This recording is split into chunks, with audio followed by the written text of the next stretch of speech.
தினமும் காலையில் நம் கேட்கும்போது நம்ம பாட முடியலன்னா பரவாயில்ல, அந்த திருப்பாவை இந்த மார்கழி மாதத்தில் கேட்கும்போது அந்த ஆண்டாளுடைய அனுகிரகம் அனைத்தும் நமக்கு கிடைக்கும் என்பது எந்த ஐயப்பாடும் என்று கூறுகிறேன். அதனால தான் தினமும் ஐயா மார்கழி மாதத்தில் திருப்பாவை தொடர்ந்து பாடிக்கொண்டிருக்கிறார். அவர் இன்னும் நிறைய இறைவனை பற்றி அருள் பாடல்களை பாடி நமக்கெல்லாம் மீண்டும் நிறைய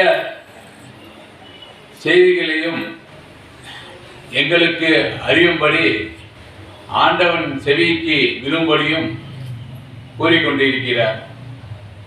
ஐயாவின் புகழ் ஓங்க 1000 நாள் நிறைவில் இன்று இருக்கிறார்.